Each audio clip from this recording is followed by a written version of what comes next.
primera mesa redonda de la jornada, además pisando fuerte porque vamos a hablar de neuromarketing. Yo tengo muchísimas ganas de escuchar a los ponentes, así que adelante con la mesa. A continuación, una mesa redonda moderada por Diana Gavilán, experta en comunicación. Participan Pablo Ferreiros, docencia e investigación en MACOM, Universidad Politécnica de Valencia. David Juárez, responsable de equipo y director de laboratorio de neuromarketing en MACOM. Juan Graña, CEO de Neurología. José Ruiz Pardo, Marketing Specialist and Neuromarketing Researcher en Goli Neuromarketing. Marian Núñez, experta en comunicación.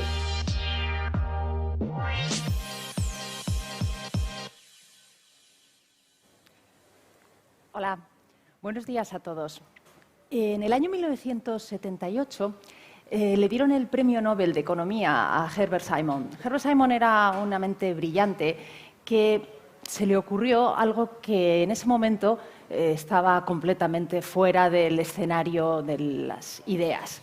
Herbert Simon se dio cuenta de que los consumidores o los ciudadanos o los humanos no éramos tan racionales como nos creíamos y, de hecho, decía que en los libros de economía solo viven humanos que están en los libros de economía, afuera no se les conoce. Tuvieron que pasar todavía unas cuantas décadas y una serie de avances tecnológicos para que lo que Herbert Simon intuía sobre nuestras decisiones lo pudiéramos ver. Eso es el neuromarketing.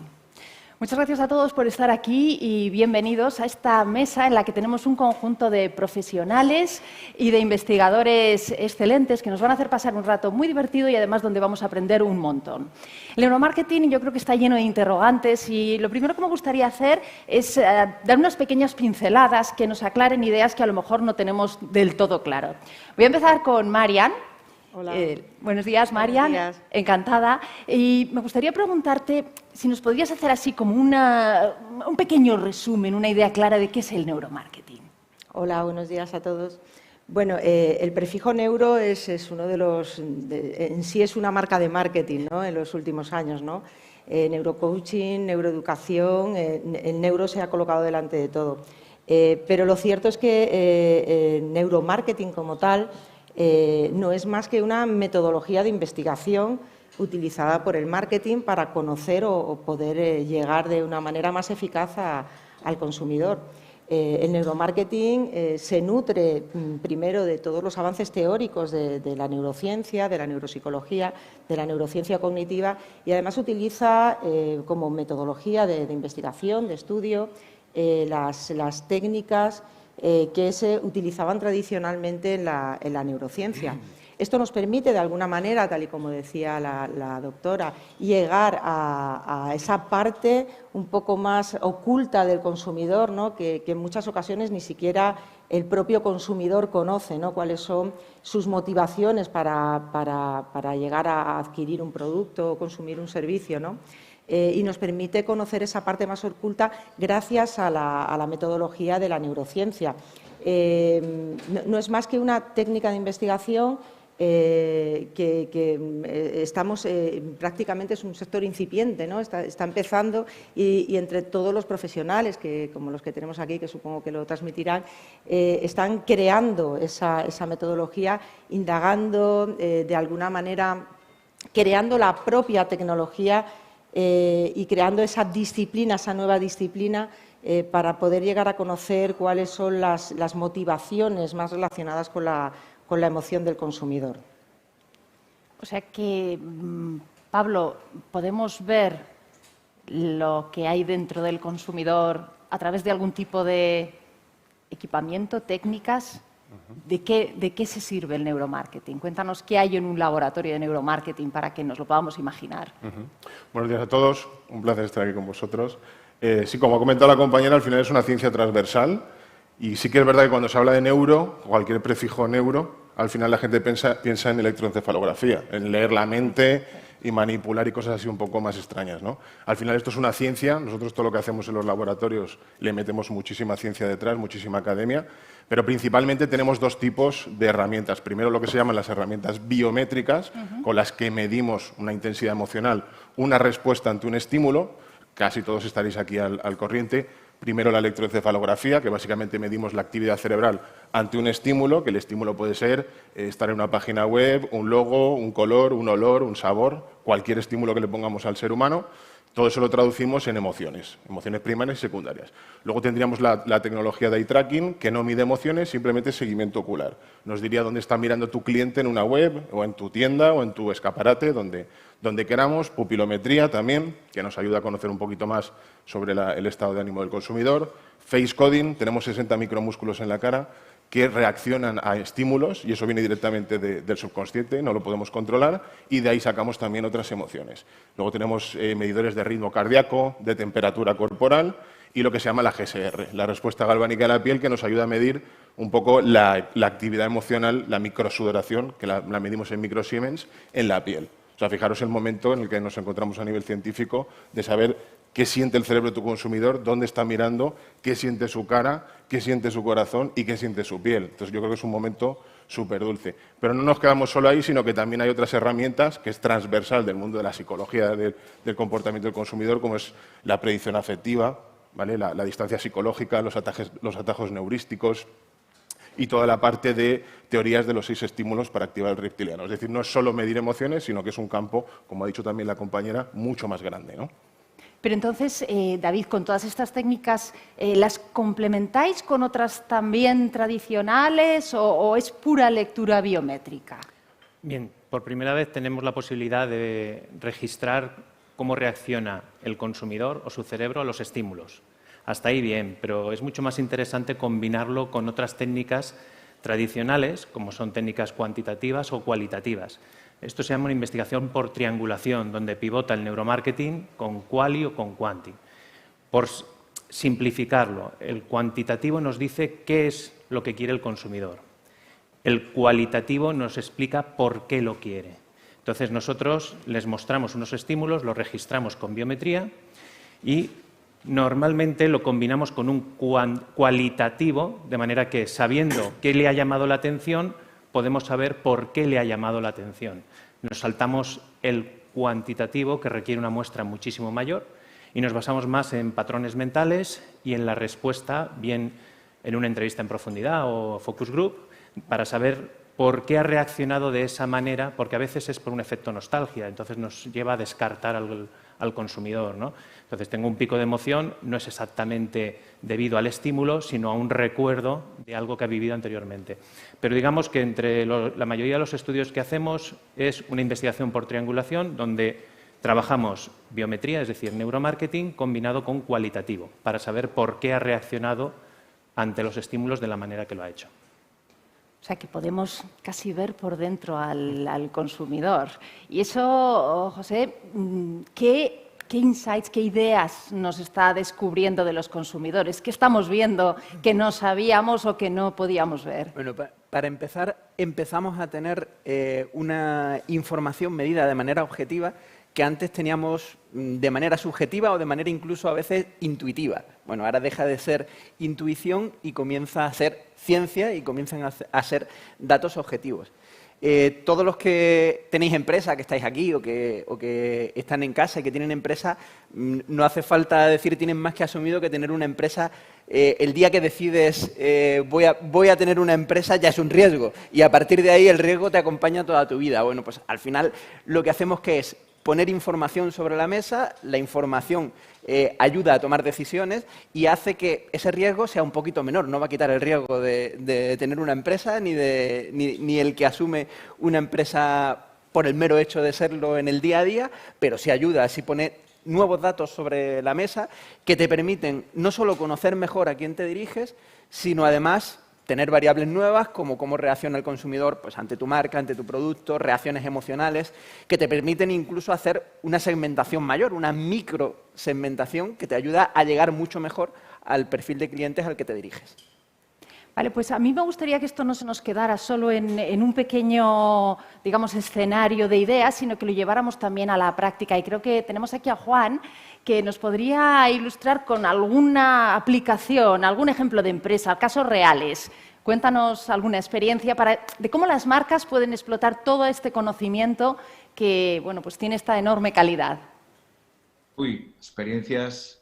En todos estos años llevamos unas cuantas. Bueno, primero de todo, saludos a todo el mundo. Soy el único que no está presencialmente. Ya me gustaría poder estar con todos vosotros ahí. Sería un placer, pero bueno. Te echamos de menos, Juan. La tecnología nos permite estas cosas. Pero como dicen muchos de los insights en neuromarketing, cuanto más tangible lo hagamos, mejor, ¿no? Y en este caso, pues no ha sido el caso, no ha sido mi caso, pero bueno. En cuanto a experiencias, pues llevamos ya 9, 10 años trabajando estas metodologías. Cuando empezamos realmente empezamos un poco tratando de entender bueno, pues, las nuevas corrientes, ¿no?, que vienen de Estados Unidos con esto y cuando empezamos a hablar con los clientes pues siempre enseñábamos unos resultados que tenían más carácter científico que carácter a lo mejor más cercano a la toma de decisiones, ¿no? Entonces aprendimos rápidamente que lo que teníamos que desarrollar eran metodologías específicas según las necesidades y según los tipos de investigación que necesitaba el cliente. Aprendimos que tenían que ser metodologías combinadas, desde luego tiene que ser complementado con declarativos. Aprendimos además a hacer modelos específicos, por ejemplo, para sensoriales, para los pretest, para los test de concepto, los test de asociación implícita, el digital. Empezamos a utilizar estas metodologías incluso saliéndonos del ámbito puramente de investigación de mercado, por ejemplo, pruebas en conducción para seguridad. En fin, que todo esto además empezó a tener un carácter transversal que nos dio unos resultados, bueno, que yo creo que muy, muy exitosos. Y finalmente, lo que sobre todo medimos y desarrollamos son, bueno, pues indicadores que puedan ser claves o fáciles de entender y importantes en la toma de decisiones de nuestros clientes, siempre muy enfocado a objetivos. Anécdotas, experiencias, muchas, realmente, ¿no? Hemos tenido de todo, ¿no? Pero una de las cosas más importantes es la divergencia que a veces es más acusada, a veces no lo es nada o a veces un poco entre lo que se declara y lo que realmente se siente. Hay divergencias y esto ha hecho que muchos de nuestros clientes pudieran encontrar soluciones o entender por qué en momentos dados a lo mejor pues, las propuestas que estaban haciendo el mercado no estaban siendo encajadas adecuadamente y poder saber de alguna manera cuáles eran esos drivers o esos factores que podían hacer frenar la toma de decisiones de sus clientes o de los consumidores. Creo que has mencionado un tema que es enormemente interesante, que es lo de la divergencia entre lo que digo, lo que quiero, lo que siento. Yo no sé si me podéis también ahondar un poco en esta idea de ¿nos mentimos a nosotros o es que los consumidores nos mueven otras, digamos, drivers de los que no somos tan conscientes? A veces nos mentimos, ¿no? Pero por lo general no es que nos mintamos, sino que hay cosas que no sabemos explicar porque realmente las hacemos sin darnos cuenta. O sea, si tú pasas por un lineal de un supermercado y cuando sales por el lineal te pregunto dónde has mirado, probablemente te acuerdes de los productos que tú sabes que conoces y que has visto, pero has mirado a muchos más sitios y no te has dado ni cuenta, ¿no? O has expresado emociones, has sentido cosas, has hecho cosas que realmente no te has dado ni cuenta, no eres consciente de, y como no eres consciente de, no puedes contarlo, no puedes expresarlo, pero ha pasado, ¿no? Entonces, muchas veces esas divergencias tienen también base en eso, en que hacemos muchas cosas a lo largo de un día en el que ni siquiera somos conscientes de que las hacemos, pero las hacemos y esa información después es importante. Es decir, que los consumidores somos auténticas esponjas de absorber información de nuestro entorno, ¿no? Los estímulos sensoriales nos llegan constantemente y nunca se detienen nuestros órganos de los sentidos. Ahora me estoy dando cuenta que desde que ha terminado, yo lo considero terminado, pero bueno, desde que vamos mejor en el tema pandemia, cuando salgo a la calle todo el mundo le salen antenas de las orejas. Va todo el mundo escuchando siempre cascos y lleva música constantemente. Y es que, ¿qué nos pasa? ¿Necesitamos una banda sonora para nuestra vida? ¿Necesitamos estímulos acústicos? Bueno, yo creo que la música siempre ha sido importante, ¿no? Todos tenemos la canción con nuestra pareja, la canción de nuestra vida, el momento de nuestra vida. En el mundo de la publicidad, todos venimos del mundo del marketing. En el mundo de la publicidad están las bandas sonoras de la publicidad. La música siempre ha sido importante. Una cosa es que sea importante, otra cosa diferente es que condicione, es decir, que por el mero hecho de que esté presente una música en un sitio, eso vaya a influir directamente en el consumidor, haciendo que tenga una conducta concreta. Eso es diferente. Una cosa es usarlo como un canal más de comunicación y otra diferente es el condicionamiento, es el influir directamente en el comportamiento. Pero yo creo que el audio siempre ha sido importante. Aparte, vivimos en una época en la que hacemos muchas cosas a la vez, vamos por la calle, y ir por la calle viendo algo es complicado porque quizá te atropelle un coche, pero escuchando algo es más fácil. También te puede atropellar, pero es más fácil. Bueno, pero esa es verdad, estamos constantemente vinculados con nuestros dispositivos tecnológicos. El móvil nos acompaña a todas partes. Yo creo que en cuanto salgamos de aquí, lo primero que vamos a hacer todos es ir a mirar el móvil. Y además interactuamos con la pantalla y todo lo táctil. Parece que está Pablo, cada vez teniendo más interés en nosotros. Pablo, ¿tú me puedes contar algo sobre nuestra relación con la tactilidad? Ahí casi David es el experto, ¿no? Bien, nosotros sí que registramos la actividad cerebral conforme se van usando los sentidos. Hay que pensar que el ser humano es un superviviente, ¿vale? Es decir, si entendemos eso, empezaremos a entender por qué necesitamos conocimientos de neuromarketing. Todo lo que hacemos en nuestro día a día es pura supervivencia, es ahorro de energía. Las personas que están aquí presentes están todas sentadas por ahorrar energía. Su cerebro se lo ha dicho sin que ellos le hayan escuchado. Por eso están sentados, por eso estamos sentados, ¿no? Es buena excusa para cuando lleguemos a casa decir me tumbo en el sofá por supervivencia, ¿vale? Y así no es por pereza, es por supervivencia. Bien, nos sentimos protegidos o al menos nuestras alertas se minimizan cuando utilizamos todos los sentidos. Conforme vayamos eliminando sentidos, nos vamos a sentir más indefensos, ¿vale? Más alerta. Hasta el punto, imaginaos, en el mundo digital eliminamos 4 de los 5 sentidos. Nos guiamos solo por la vista. ¿Y eso qué significa? Que en el mundo digital es mucho más complicado tomar decisiones. Mucho más complicado que en el mundo físico. Los concesionarios de coches nos quieren siempre fomentar una visita a tienda. Es decir, todavía no estamos acostumbrados a comprar coches online. Pero sí que es verdad que tampoco tienen intención de que los compremos online. Lo que quieren es llevarnos al espacio físico para tocar el producto. En una zapatería, el éxito está cuando el consumidor se prueba el zapato. Es decir, necesitamos tocar. Sí que es verdad que los dispositivos móviles, táctiles, nos ayuda a tener un segundo sentido. Es decir, estamos utilizando el dedo, con lo cual tenemos más sensación de control. Al mismo tiempo, tiene que estar bien preparada la plataforma para no sufrir estrés. Porque cuando algo empezamos a tocar y no funciona, se dispara el estrés, nos desesperamos y alguno hasta revienta el dispositivo contra el suelo, ¿vale? Es decir, o cambia de marca porque ese dispositivo móvil no le está generando sensación de control, ¿vale? Es decir, es importante que tomamos decisiones en base al número de sentidos que tenemos activos. La parte táctil es importante, nos ayuda, pero también es verdad que es importante en todos los ámbitos, no solo en el mundo digital, en el mundo físico también. Y es una manera de tener control, que es lo que quiere tener siempre nuestro cerebro. Control de la situación, porque, repito, somos supervivientes. Hemos nacido en condiciones de escasez y vamos a convivir con ello durante toda nuestra vida. La sensación de escasez nos lleva a ser muy racionales.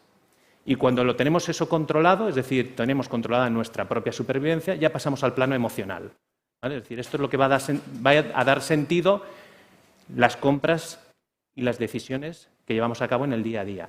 Pero la parte táctil es importante, claro, es un sentido más y nos da control de situación. Entonces, me llama la atención cómo en este momento ha habido un crecimiento muy grande de todo lo que es la venta online. Y hay muchos puntos de venta físicos que pues se plantean el reto de cómo consigues que impliques a tus clientes. Yo quería preguntarte, Juan, tenemos ahí, Juan. Si vosotros, con vuestros clientes, tenéis algún tipo de asesoramiento o cómo se puede hacer para poner en valor todo lo que ofrece el comercio físico desde el punto de vista sensorial para no solo la decisión, sino también para la exploración, para crear opciones. ¿Cómo se explotan todos esos recursos sensoriales que tiene el punto de venta físico? Bueno, mira, yo lo primero, sí que trabajamos el punto de venta, pero lo primero yo le diría a todo lo que es la distribución, la gran distribución o todos los responsables de los puntos de venta es que tienen que innovar. No se pueden quedar como lo estaban haciendo hasta ahora. Estamos en una era digital que cada vez estamos en un proceso de transformación tan fuerte que incluso el mundo offline, el mundo tangible, el mundo físico también tiene que adaptarse y tiene que empezar a estimular mucho más a sus clientes y a sus visitantes, ¿no? Lo tangible es un gran valor, pero no es lo único. No es lo único. O sea, tenemos que ceder, tienen que asumir que van a tener que ceder una parte de lo que es ese modelo al mundo digital. Y va a ser mayor. Lo mismo que los taxistas han tenido que asumir que existe un operador nuevo que es Uber, que es digital, o los libreros, que también existen los e-books.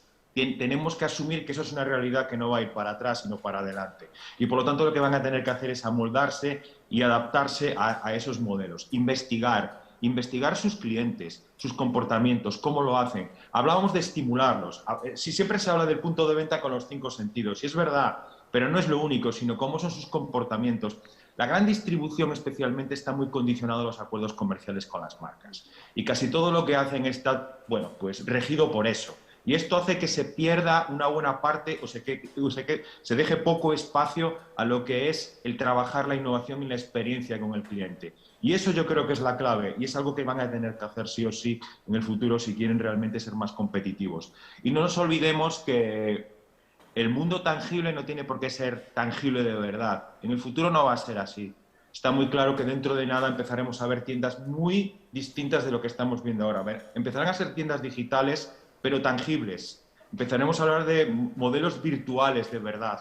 Modelos virtuales que empezarán a ser, pues un nuevo escenario en el retail que yo creo que es una buena oportunidad de futuro para ellos. Eso está ahí ya. O sea, estamos hablando de que en muy poco tiempo, en un plazo no demasiado largo de años, la gente va a comprar de una manera tangible pero virtualmente. Entonces es algo que tienen que asumir, tienen que tenerlo en cuenta y sobre todo tienen que asumir que tienen que entender cómo investigar cómo es el consumidor, cómo se comporta, cuáles son esos estímulos, cuál es, digamos, ese diseño de tienda, ese modelo de retail que más puede incentivar la experiencia y por lo tanto hacer que el consumidor, en vez de que esté comprando en una tablet, esté tocando el producto físicamente. Por ejemplo, el coche, es que aquí ocurre una cosa muy interesante y es que ¿cuántas veces pasa eso de que sí, buscamos lo tangible pero luego lo compramos en el digital? Esto es algo que es que aquí algo está fallando en el retail, algo está fallando en el punto de venta cuando yo primero lo busco en el punto de venta, lo toco, me lo pruebo, toco el coche, entro dentro, lo huelo, sensaciones, pero luego me voy a estas páginas de coches, que no voy a decir ninguna, pero hay unas cuantas, y bueno, veo el mejor coche que a lo mejor pues yo estoy en Cantabria, pero lo compro en Almería y me lo traen. Esto pasa. Y cada vez va a ser más así. Entonces, es un reto para ellos, es un reto para el retail, es un reto para los puntos de venta, el tratar ya de empezar a hacerlo en serio y de verdad, estimular a sus clientes, estimular a los visitantes y hacer no ya estas teorías que hay, qué tipo de olor tengo que poner, o cómo tengo que distribuir mis pasillos, o cómo tiene que ser la música de fondo. Claro que tienes que hacer todo eso, pero tienes que ir mucho más allá y tienes que empezar realmente a innovar y hacer conceptos nuevos de tienda, modelos nuevos para vender, modelos nuevos para estimular. Creo yo, esa es mi opinión. O sea, estamos en una competición por innovación, por conseguir captar la atención del consumidor, pero, Pablo, ¿cómo captamos la atención de un consumidor que está súper saturado de estímulos?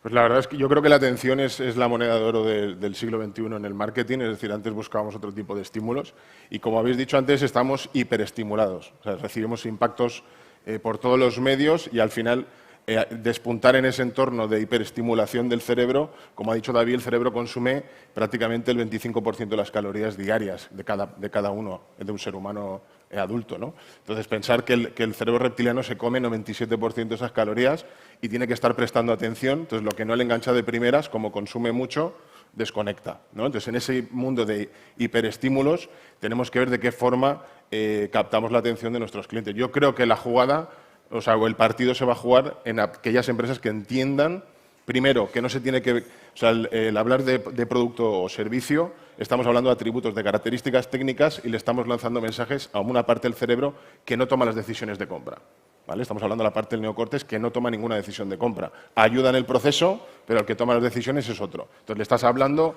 a un cerebro que no compra o que no toma decisiones, ¿vale? Entonces, siempre que hables de atributos de producto o servicio, te compararé y compraré el más económico, ¿vale? Es decir, commodity. Si conseguimos irnos al terreno emocional y vender esa famosa experiencia, que todas las empresas están buscando emociones, experiencias, pero ¿cómo las medimos, no? Pues ahora, por fin, gracias al neuromarketing, podemos medir todo eso. Y ahí es donde podemos encontrar la atención, a través de los pains. En marketing hablamos de necesidades, en neuromarketing hablamos de pains, de dolores del cerebro. Si somos capaces de hablarle o de resolverle los pains a tu consumidor, le hablaremos directamente al cerebro que toma las decisiones. Si le aliviamos ese dolor que tenga en ese momento, le aliviaremos ese dolor y con ello conseguiremos al menos conectar a otro nivel que no sea de que te quiero comprar, sino de que estoy conectado por valores, por estilo de vida, por actitudes, y ahí es donde creo que se va a jugar el partido. Y hacerle visualizar al consumidor, ya no solo que vas a comprar un producto y te voy a resolver un problema, sino que acompañando a la marca, hacerle visualizar cómo va a vivir esa experiencia junto a esa marca, a ese estilo de vida, ¿no? Bien, yo creo que está muy claro el lado de la investigación y de la empresa, pero, Marian, ¿cómo se ve esto desde el lado del consumidor? Quiero decir, ¿esto no nos va a superar o cómo viven los consumidores toda esta abundancia de estímulos? Bueno, al hilo de lo que ha dicho David, el asunto es que todo nuestro sistema nervioso está programado para la supervivencia. Y esto es así. Y comprender esto, tal y como decías, comprender nuestro funcionamiento y llegar al neuromarketing. Claro, en esa supervivencia tenemos que defendernos, ¿no? En algunas ocasiones necesitamos defendernos con un pensamiento crítico, con un razonamiento, y si vemos venir un toro corriendo no tenemos tiempo para pensar, tenemos tiempo para correr, y eso nos explica el funcionamiento real del ser humano, que es ese procesamiento controlado y ese procesamiento automático.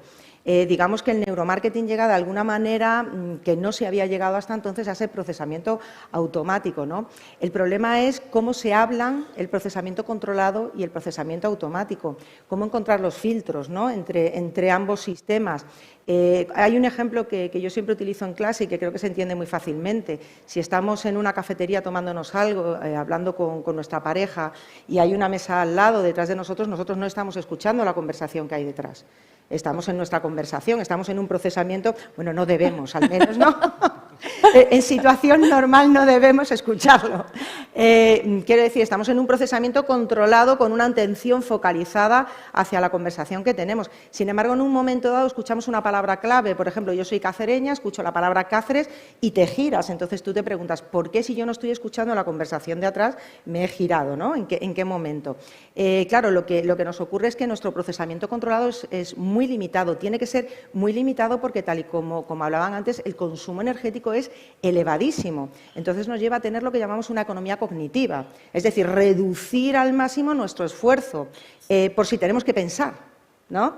Pero tenemos otro sistema que es el automático, que nos hace correr delante del toro. Ay, no pienses, o sea, porque tú no dices, no, yo creo que las patas son un poco anchas, no va a ser bravo. No, tú corre por si acaso, ¿no? Entonces, claro, pero es cierto que el procesamiento automático recibe toda esa infoxicación, todos esos estímulos que tenemos alrededor, los está recibiendo. ¿Cómo los procesamos? Si yo proceso la palabra Cáceres o no, ¿cómo los procesamos? Y ese procesamiento, ¿cómo está afectando luego cuando llega a nuestra parte más controlada en nuestra toma de decisiones. Ese es el paso que yo creo que está dando el neuromarketing y que las técnicas tradicionales hasta ahora no llegaban. Entonces, nos permite, no es más que permitirnos avanzar en la investigación y llegar a un punto que es imprescindible, porque realmente forma parte de nuestra toma de decisión, forma parte de nuestra construcción, en nuestros mapas cognitivos, en nuestras creencias, ideas, motivaciones, nuestros drivers. Entonces, sería combinar en el consumidor, cómo el consumidor está combinando esa parte automática con esa parte controlada y cuáles son esos puntos de anclaje para poder llegar de forma más fácil y romper un poco con la cantidad de estímulos que recibimos. ¿Cuál es el que va a entrar y va a procesar? Eso es lo que nos podría permitir. Bueno, está claro que se trata de un universo de oportunidades, de retos, donde vamos a poder entender y aprender muchísimo sobre el consumidor, donde tenemos que innovar, sobre todo para extender todo ese conocimiento a nuevas áreas, pero sobre todo a mí me quedan muy claras dos ideas muy importantes. Una, que mentimos o nos mentimos, como habéis dicho, y otra que cuando no sacas el lavavajillas estás sobreviviendo. Muchísimas gracias.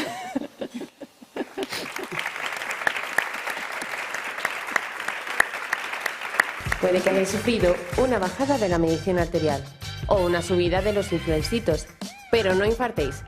Si aún os quedan questions and answers, llega el posoperatorio con el cirujano del marketing, Javier Piedrahita. Muchas gracias por estar aquí todos. Diana, ya nos conocemos. Bueno, ¿qué pasa con el botón ese, el botón mágico de neuromarketing que nos habían prometido en los años 90? ¿Dónde están los ejemplos de con el neuromarketing vendo más, influye al consumidor lo que está esperando aquí la gente? Porque el neuromarketing nos vendió, o venía a vendernos eso en los 90. Yo me acuerdo cuando íbamos a los congresos, ahí donde era, en Shanghai, no, en Singapur, ¿no? En Singapur, en Alemania, donde están los científicos, y me acuerdo cuánta ilusión había, cuánto venga así el botón, vamos a buscar el botón del consumidor, del cerebro, pero luego se ha quedado todo eso, ¿en qué se ha quedado todo eso? ¿Qué ha pasado con el neuromarketing? Ni en congresos, ni tenemos ya, ni nos invitan ya a nada, al menos a los medios que íbamos a ese tipo de cosas. ¿Qué ha pasado? ¿Dónde está? ¿Qué habéis hecho los neuromarketeros, que estáis aquí encima sentados, o al menos representándoles, que se ha quedado eso un poco desinflado, por Dios? ¿Es verdad? Yo siento defraudar, pero el botón de compra simplemente no existe. Es lo que vendieron algunos, ¿no? Algunos lo vendieron, algunos lo vendían ese tipo de cosas. Yo creo que gran parte del problema de que la gente piense que el neuromarketing es leer la mente es precisamente pensar que hay un botón de compra. Aquí. La jugada está en conocer a tu cliente, adaptarte, personalizar, customizar todo lo que hagas con él, y será más probable que hay gente que dice, es que esta marca no me gusta el neuromarketing porque al final solo me ofrece lo que me gusta. Digo, uy, menudo problemón, ¿eh? O sea, mejor buscar viajes a Londres y que me enseñes destinos en Croacia. Es decir, al final es conocer, customizar, pero el botón de compra, como ha dicho aquí el compañero... No. Se ha quedado un poco desinflado. Es decir, que se ha quedado desinflado, se había vendido muy bien el neuromarketing y hay que reconocerlo, seamos aquí sinceros, hay una audiencia aquí madura y que sabe lo que estamos aquí hablando, o al menos quiere, entonces se ha quedado un poco desinflado, se había vendido más de lo que era y al final, vale, sí, vemos en el cerebro, podemos entrar, el tomógrafo ese que cuesta también un dineral, también para las marcas un dineral hacer esas pruebas, también hay que decirlo, y al final, vale, se activa por aquí, se activa por ahí, pero de eso a sacar conclusiones de que la gente va a comprar tu producto aquí o en el lineal de arriba, pues hay mucha distancia, seamos serios, y es que al final se ha prometido algo que no ha sido así. Bueno, lo cierto yo creo que ahora mismo tenemos, al menos en nuestro país, un sector bastante importante en investigación, que yo creo que ha sido de alguna manera viciado por muchos gurús del neuromarketing. Vamos a hablar de eso que han prometido donde no podían llegar. Algunos argentinos por ahí. No sé si lo estáis viendo. Bueno, ¿Dónde está aquí la cámara? Los argentinos. Tened cuidado que tenéis por ahí alguno que venden. No quería yo personificar, y algún americano también. Periodista y americano también puede ser. Alemanes no tantos. Pero entonces, lo cierto es que hay que ser honesto en la profesión. Y esto es una metodología que hace un avance, pero desde luego que no es infalible. No es infalible y hay afirmaciones muy reduccionistas que están perjudicando mucho al sector de neuromarketing. Es decir, el 90% de las decisiones se toman emocionalmente. Bueno, pues depende. Lo que tenemos que hacer es investigar y estudiar. ¿Por qué entre vosotros no habéis acusado a esa gente que ha venido a hacer daño? ¿Por qué no habéis hecho así con la mano? Habéis dicho, este es un cabrón, este es un mentiroso, este es tal. ¿Por qué no habéis ido ahí un poquito más contundentes entre todos para salvar un poco al sector, bueno, yo diré para limpiar el sector? ¿Por qué habéis estado tan callados? Ahora os miro a vosotros a todos. En mi ámbito, que es la universidad, lo hago. Vale, muy bien. Aquí tenemos una...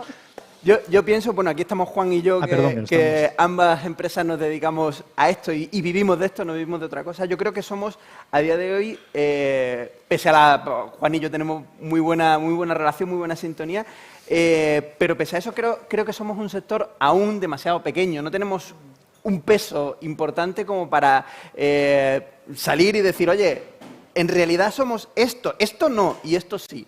¿Vale? Lo hacemos, sí, pero somos un sector pequeñito. O sea, las empresas que nos dedicamos a esto somos pymes en España. ¿Vale? Y somos pymes que hemos empezado desde cero, que hemos empezado con empresas así de pequeñitas y vamos creciendo. Más o menos, Juan y yo empresarialmente tenemos una trayectoria similar, unos 10, 11 años. 10, 11 años en un sector como el sector del marketing es muy poquito. Bueno, venga, vamos a las preguntas. Sí, también comenta tú también. Constato lo que dices, José. La verdad es que somos, dentro del neuromarketing creo que somos veteranos, sinceramente, ¿no? Creo que sí. Pero, ahí sí, pero a ver, aquí en tanto en cuanto los clientes, las marcas se dieron cuenta y empezaron a confiar en el neuromarketing, no solamente de oídas, porque estaban viendo que realmente experiencias de otros estaban funcionando, lo del botón de compra, desde luego, pasó a la historia hace mucho tiempo. Eso es lo que la revista Forbes y otros publicaban ya, estamos hablando ya desde principios de los años, del siglo, ya estaban hablando de eso, ¿no? Y ya se dieron cuenta rápidamente de que por ahí no iban los tiros, ¿no? Evidentemente, ha habido algún intrusismo o a lo mejor una mala praxis en algunos casos. Ahí están, ¿qué le vamos a hacer? Es malo para el sector a veces, pero bueno, también es verdad que se van quedando por el camino casi todos esos, ¿no? Cierto. Pero aquí lo importante son las marcas, los clientes, porque realmente nos contratan. Aquí se han dado cuenta que realmente lo que están consiguiendo con la neurociencia, con el neuromarketing, es una mayor comprensión del consumidor, una capa más de información que antes faltaba.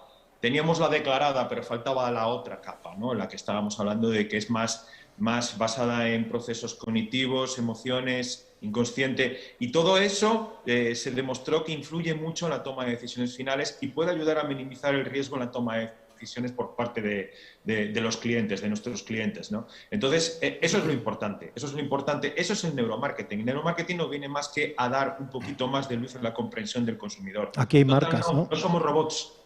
Aquí hay marcas. ¿Cuántas marcas habéis utilizado? ¿Habéis hecho eye tracking? ¿Habéis utilizado el tomógrafo? ¿Habéis hecho algo con neuromarketing? Sería interesante que alguien levante la mano o hasta cuente su experiencia. Sería interesante que, ¿no? ¿Quieres contarla? ¿O solo levantar la mano? Mira, pasarle un micro. Que cuente un poco la experiencia, que las marcas hablen. Si lo ha dicho aquí el compañero. A ver qué habéis hecho y qué habéis logrado o no. ¿Cuántos habéis gastado? ¿Cuántos habéis sacado? ¿Cuánto no? Cuenta un poco.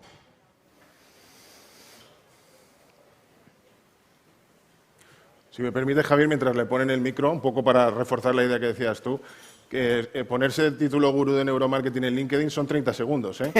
Hay muchos de esos, ¿no? Pero meterle ciencia a esto, David y yo hace poco estuvimos en un país que no voy a nombrar, porque si no vas a saber quién es, y lo mejor que pudimos hacer por él es decirle, vente con nosotros y te doctoras, somos directores de tu tesis. Entonces, la ciencia lleva mucho más tiempo, porque yo me pongo ahora mismo gurú de neuromarketing, tardo 10 segundos en ponerlo. Sí, sí. La ciencia va mucho más lenta, ¿no? Entonces, sacar tesis doctorales, escribir publicación científica, va mucho más lento. Entonces, hablar es fácil, pero justificarlo es otra cosa. Lo vivimos también en el mundo de la política, ¿no? Los mensajes reduccionistas, hasta cierto punto incluso sensacionalistas, vuelan y los auténticos, los que tienen una profundidad y un razonamiento, tardan más. Que hable el público. Que hable. Perdón, ¿eh? Y que se le escuche también al público. Voy a tener que ir yo con el micro. ¿Le habéis dado un micro que...? Sí, ponte tú, Esther. Más cerca. Ah, no.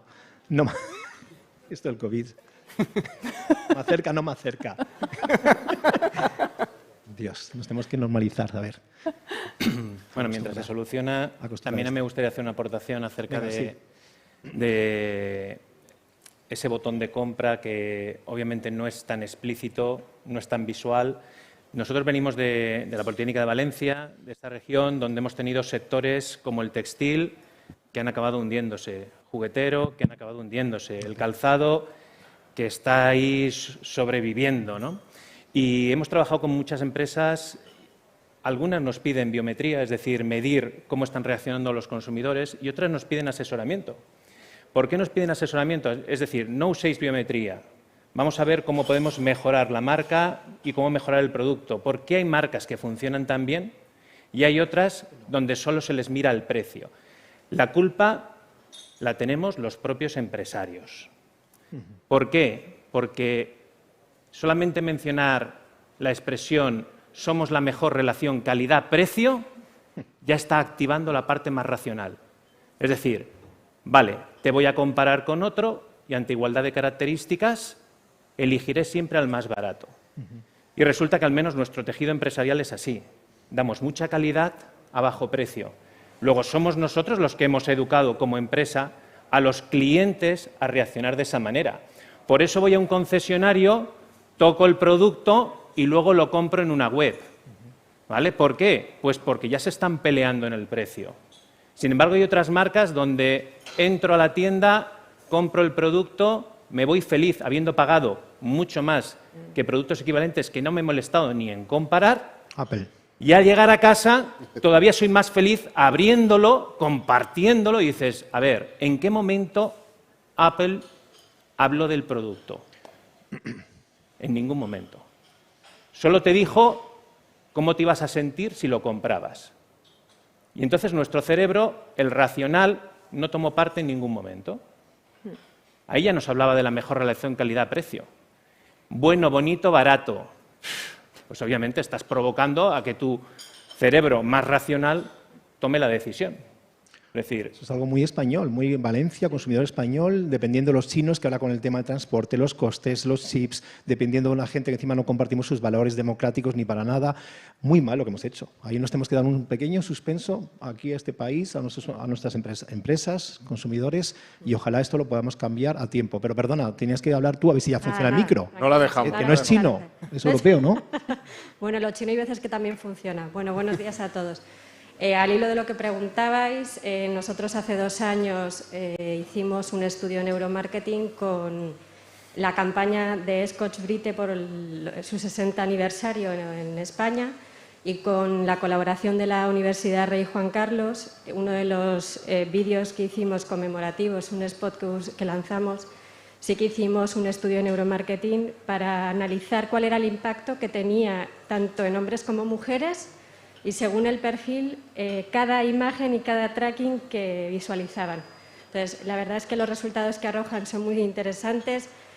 No íbamos buscando ningún impacto en ventas porque obviamente era un aniversario y tampoco se iba provocando nada más, pero sobre todo, al final los resultados, para los que ya tenemos cierta edad, Scotch Brite forma parte de nuestras vidas desde hace mucho, para las generaciones más jóvenes ni les sonaba.